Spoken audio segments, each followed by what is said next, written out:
സ്റ്റേജിലുള്ളവരും അല്ലാത്തവരും ശ്രദ്ധിക്കണം. പാണക്കാട്ട് തങ്ങൾ എന്നുള്ളത് അതൊരു പ്രത്യേക പദവിയാണ്.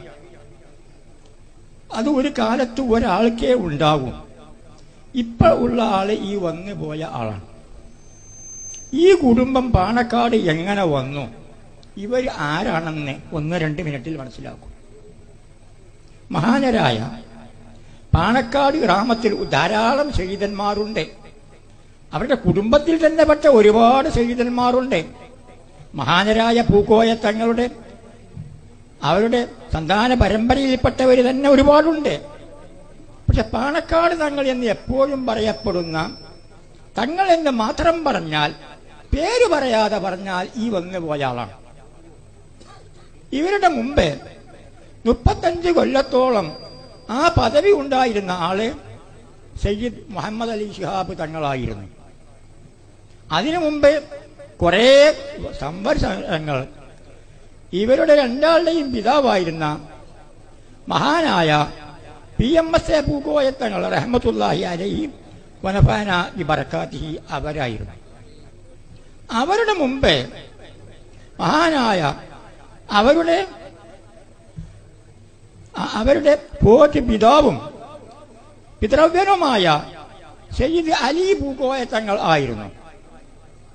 സയ്യിദ് അലി പൂക്കോയ തങ്ങളുടെ മുമ്പ് ഇതേ ഇവരുടെ ഉപ്പാപ്പ, ഇവരുടെ ബാപ്പയായ പൂക്കോയത്തങ്ങളുടെ ബാപ്പ, പൂക്കോയത്തങ്ങളുടെ എളാപ്പയാണ് സയ്യിദ് അലി പൂക്കോയത്തങ്ങൾ.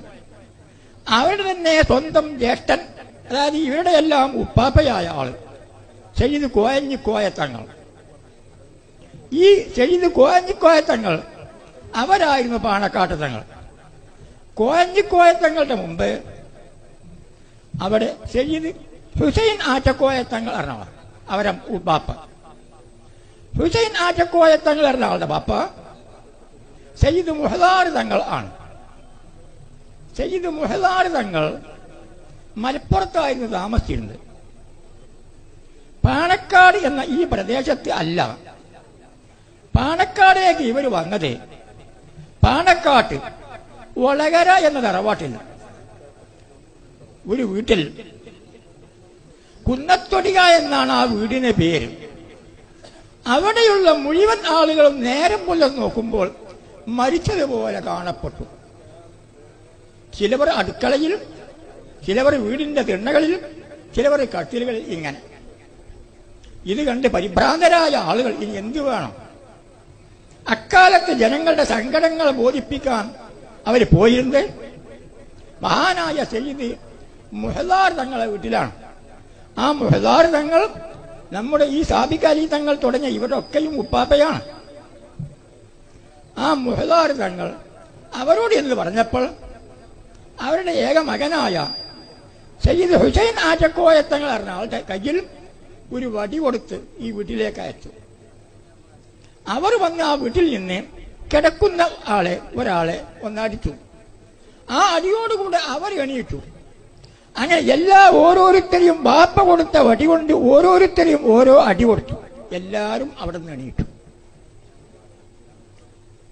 എല്ലാവരും എണീറ്റതിന് ശേഷമായിട്ട് ആ വീട്ടുകാരൻ തന്റെ വീട്, കുന്നത്തൊടികാരന്റെ വീട്, അത് മഹാനായ സയ്യിദ് ഹുസൈൻ ആറ്റക്കോയ തങ്ങൾ പറഞ്ഞ മുഹദാർ തങ്ങളുടെ മകന് നൽകി. അന്ന് മുതൽക്കാണ് പാണക്കാട്ട് ഈ കുടുംബത്തിൻ്റെതായ താമസം. അന്ന് മുതൽക്ക് പാണക്കാട്ട് എന്നും ഒരു പ്രത്യേക പേര് പറയാതെ പാണക്കാട് തങ്ങൾ തങ്ങളുണ്ടാവും. ഇപ്പം ആ തങ്ങൾ ഇവിടെ വന്നു പോയ ആളാണ്. മറ്റുള്ളവരെല്ലാം ഇത് ഞാൻ പറയുന്നത് ഒരു കാലഘട്ടത്തിന്റെ മുജദ്ദിദായിരുന്ന മഹാനായ ശൈഖുൽ മർഹൂം താജുൽ ഉലമ വണ്ടൂരിൽ മറവ് ചെയ്യപ്പെട്ട സദഖത്തുല്ലാ ഉസ്താദ് റഹ്മത്തുള്ളാഹി അലൈഹി വനഫഅന ബിഉലൂമിഹി അവരിൽ നിന്നുള്ള വിവരമാണ്. അപ്പോൾ നമുക്കൊരു വലിയ ഭാഗ്യമാണ് ഇവിടെ കിട്ടിയത്. ഇവിടെ ഇനി മറ്റൊന്ന് പറയാനുള്ളത്, ഇവിടെ കബീർ ബാക്കവി, നൗഷാദ് ബാക്കവി എല്ലാം പറഞ്ഞു. എല്ലാ വിഭാഗം ആളുകളും ഇതിലുണ്ട്. എല്ലാ വിഭാഗം ആളുകൾ വേണം. എല്ലാവരെയും സംരക്ഷിക്കേണ്ടത് മുസ്ലിമീങ്ങളെ കടമയാണ്. ഭക്ഷണം കൊടുക്കുന്നത് എന്ന് വേണ്ട, നാൽക്കാലികൾക്ക് പോലും അൽ അഖ്താബുൽ അർബ എന്ന് പറയുന്ന 4 കുത്തുബുകളുണ്ട്. ആ 4 കുത്തുബിൽ ഒരു പ്രധാനപ്പെട്ട കുത്തുബാണ് സയ്യിദുന അഹ്മദ് അൽ കബീർ റിഫായി.